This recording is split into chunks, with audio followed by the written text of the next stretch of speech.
Hey mga kasoldering, so for today's video, ang ipapakita po namin is SMT splice tape with clip yellow, ST-Y-8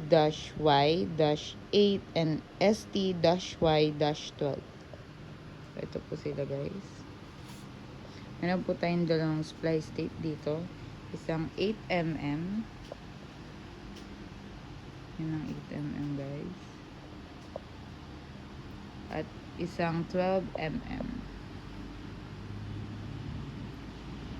Ayan siya guys. So what is exactly is splice tape? Splice tape is a specific design electrical insulating tape used to cover, seal, and electrically insulate wire joints, also called splices. It is different from regular tape because it is heat resistant, strong, and provides reliable insulation. Splice tape is used to protect electrical connections from short circuits, electric shocks, moisture, and dust. Splice tape is important because two or more wires are connected, the joint is exposed, and can be dangerous. If not insulated properly, it can cause short circuits, electric shocks, fire hazards, corrosion of wires. Splice tape prevents all these problems, making electrical connection safe and reliable. There are different types of splice tape, depending on the material and purpose. Number 1 is rubber splice tape, flexible and ideal for irregular surface. Next is self-fusing, sticks to itself without adhesive, forms a strong waterproof seal.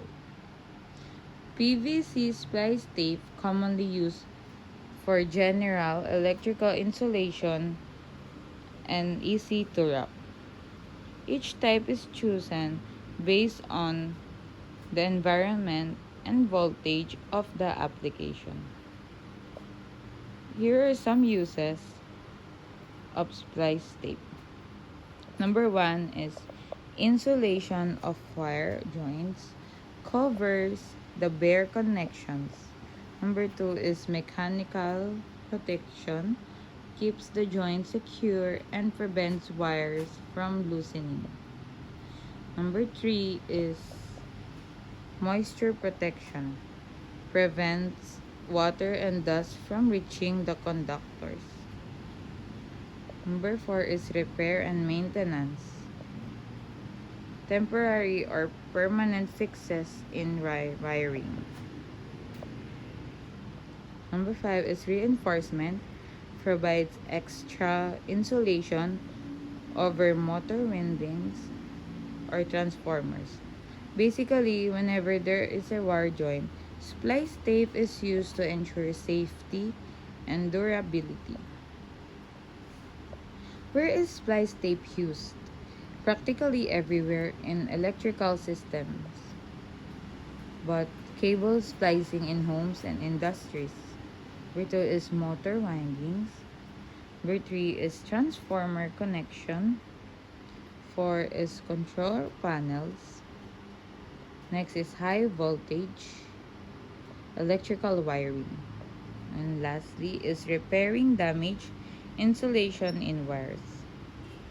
It is an essential tool for electricians and technicians to maintain safe and reliable connections.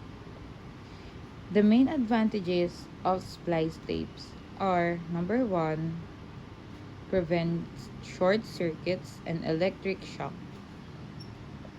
Number 2 is protects against moisture and dust. Number 3 is provide mechanical strength to wire joints. Number 4 is can be used in high temperature conditions depending on type. Last is improves the lifespan of electrical equipment. Without splice tape, Even a small exposed wire joint can cause serious damage.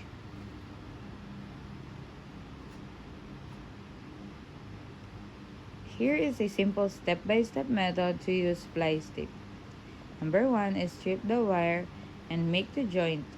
Twist or solder as required. Number 2 is hold the joint and start wrapping splice tape around it tightly. Number 3, wrap in overlapping layers for complete coverage. Number 4, make sure no bare wire is exposed. Number 5, if using self-fusing tape, stretch it slightly while wrapping for a tight seal. Proper wrapping ensures maximum insulation and mechanical stability. Here are safety tips while using splice tape. Remember, always use good quality splice tape. Avoid wrapping loosely or leaving gaps. For high voltage application, use heat-resistant tape. Don't use regular adhesive tape as it can melt or fail. Following these tips keeps electrical system safe and long-lasting.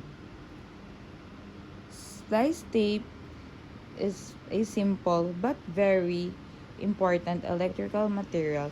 It insulates, protects, and strengthens wire joints, preventing short circuits, shocks, and also damage.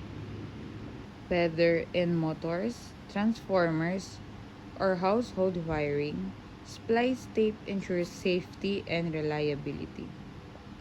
So, ayan po ang aming SMT splice tape with clip yellow ST-Y-8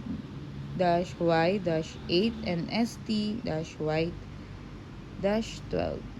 Ayan po. Yung dalawang klaseng splice tape. 8mm.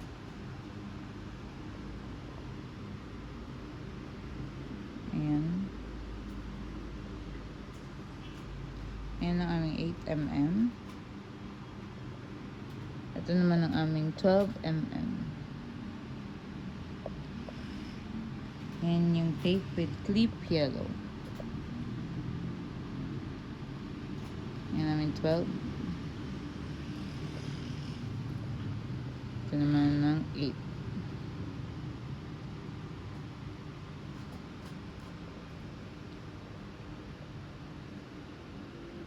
ST-Y-8